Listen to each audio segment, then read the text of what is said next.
हर हर महादेव, जय भोलेनाथ। नमस्कार, मैं साधना पांडे मार्गदर्शन पे आपका स्वागत करती हूँ। दोस्तों, मैं आ गई आज दिवाली की बात करने आपसे। दिवाली, जैसा कि आप जानते हैं कि मतभेद की स्थितियाँ बनी हुई है कि 29 को दिवाली मनाएं या 1 तारीख को, 1 अक्टूबर को, 1 नवंबर को दिवाली मनाएं। किस दिन की दिवाली श्रेष्ठ है? तो देखिए, सब अपनी अपनी जगह पे सही है।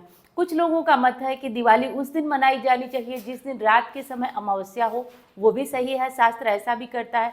और कुछ लोगों का मत है कि 1 तारीख को, जिस दिन उदया काल में अमावस्या तिथि है, उस दिन मनाना चाहिए। तो सब अपने अपने जगह पे सही है, शुद्ध है। तो ये देख लीजिए कि हमारे आसपास में पर्व किस दिन मनाया जा रहा है, बस उसी दिन आप दिवाली मना लीजिए। दोनों दिन की दिवाली श्रेष्ठ है, तो कहीं किसी तरह से दुविधा और मतभेद की स्थिति मत रखिए। जिस दिन आसपास में मनाया जा रहा है उसी दिन आपको माना जाना चाहिए, क्योंकि शास्त्र एक बात कहता है कि यद्यप शुद्धम लोक विरुद्धम ना करणीयम ना चरणीयम।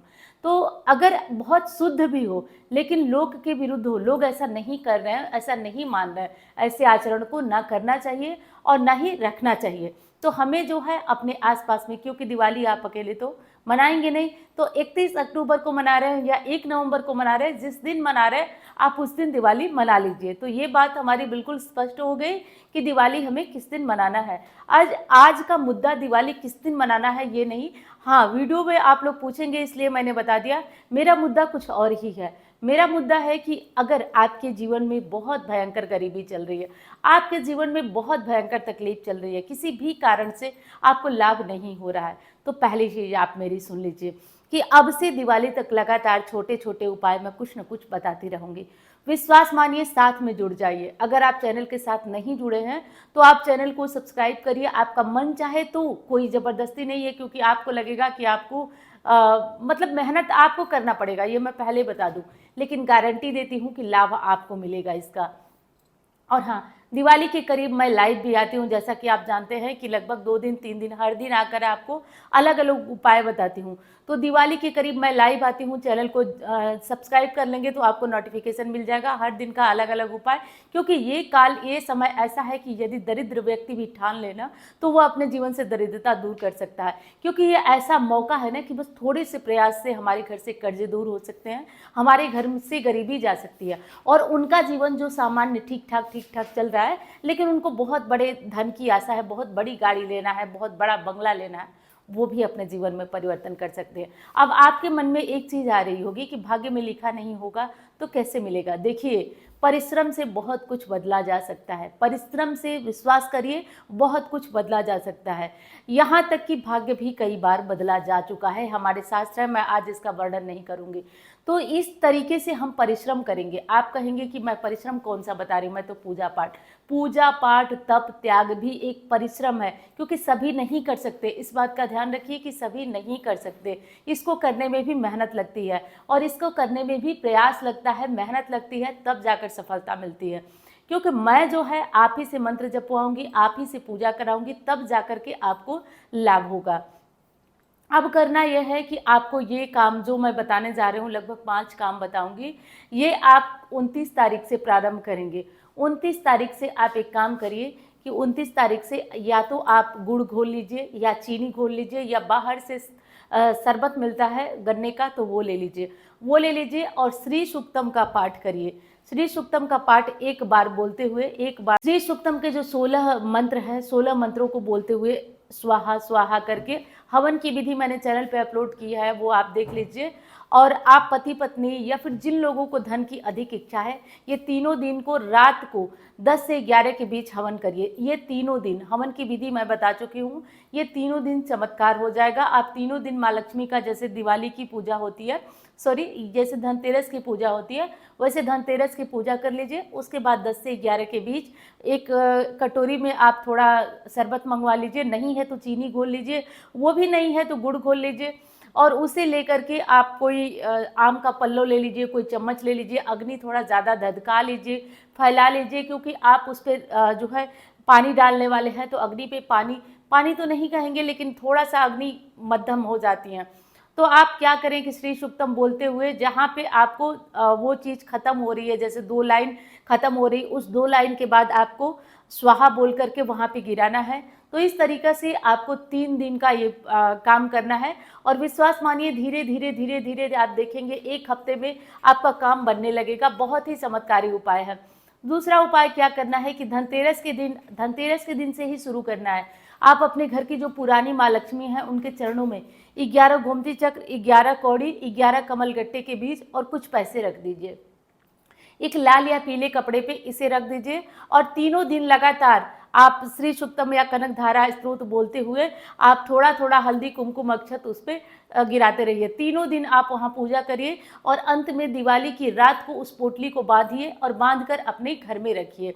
अब वो लोग कहेंगे कि जो लोग पोटली मंगवाए हैं उनको ये पोटली बनाना है या नहीं, तो देखिए जो लोग मंगवाए हैं उन्हें बनाना ज़रूरी नहीं है, लेकिन और जो नहीं मंगवाए हैं उनके लिए ज़रूरी है। अब दूसरी चीज़ कि बहुत सारे प्रश्न आ रहे हैं कि पोटली हम कैसे बनाएं, हमें बता दीजिए। देखिए पोटली मैं सामग्री बता दूं, लेकिन आपसे एक चीज़ स्पष्ट बता दूं, कभी भी सामग्री से कोई पोटली, मैं ही अगर वो सामग्री रख दूं और विश्वास करिए वो अगर सामग्री रख करके पोटली बनती तो अब तक बहुत इतनी झमेला नहीं होती जितना हो रहा है। सामग्री रखकर कभी कोई पोटली नहीं बनती है। जो मेन उसमें मंत्रों का वो डाला जाता है, मंत्रों रूपी जान डाला जाता है, अभिमंत्रित किया जाता है, वही उसका विशेष होता है। सामग्री रख दीजिए तो वो उतना प्रभावी नहीं होता है, लेकिन जब आप उसमें मंत्र पढ़ करके और शक्ति फूंकते हैं तभी जा करके वो पोटली ताकतवर बनती है। और जो लोग लेके गए हैं ये पोटली, अब से मैंने लगभग 3 सालों से आपको दे रही हूँ, आप इसका महत्व और इसका लाभ जानते होंगे। तो यूं ही नहीं, मेहनत बहुत लगातार रहती है, लेकिन होता है कम से कम 5 दिन पहले से दिवाली की पूजा, जो पोटली की पूजा है वो आपकी पोटली की पूजा प्रारंभ हो जाएगी। अब दूसरा प्रश्न आपका है, दूसरी चीज़ है हमारी कि और तीसरा काम कौन सा करें। तो देखिए दोस्तों, आज जो है धनतेरस है। धनतेरस के दिन मैं और अन्य एक वीडियो में भी बता चुकी हूँ कि धनतेरस के दिन कम से कम आप 3 झाड़ू ले लें और गुप्त रूप से किसी मंदिर में दान करें। जब जब इस झाड़ू से मंदिर की सफाई होगी ना, विश्वास करिए कचरा आपके भाग्य से भी जाएगा। तो आप ये करिए और कम से कम आज रात को, धनतेरस की रात को आप एक अखंड दीप जला कर रखें। धनतेरस की रात को अखंड दीप जला के रखें। धनतेरस दिवाली की रात तो आप जलाएंगे ही, धनतेरस की रात आप अखंड दीप जला के रखें और दूसरे दिन जो नरक चतुर्दशी होती है उस रात भी आप जला के रखें और तीसरे दिन दिवाली है तो आप जलाएंगे। ये तीनों दिन आप तीनों काम करिए, चमत्कार आप खुद देखेंगे। आप अपनी किस्मत को स्वयं बहुत हद तक जागृत कर सकते हैं।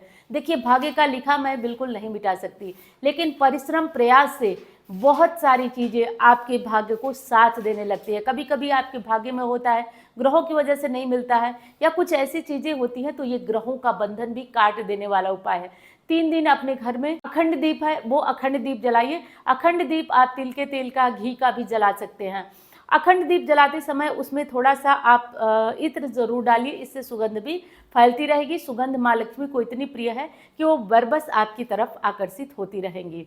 चलिए, ये था हमारा आज का वीडियो और अब हम बात कर लेते हैं थोड़ा सा जो आपके द्वारा बहुत ज़्यादा पूछा गया प्रश्न है कि जो लक्ष्मी वृद्धि लॉकेट है वो क्या होगा, कैसे पहना जाएगा। तो देखिए सारी अभिमंत्रित करके और एक जो चांदी का बॉक्स होगा उसमें वो लॉकेट भरा जा चुका होगा। आपको केवल इतना करना है कि वो आपके पास जाए तो उसको लाल धागे में धारण करे। और दूसरी चीज़ कि इस लॉकेट को कौन पहन सकता है, इसको कोई भी पहन सकता है।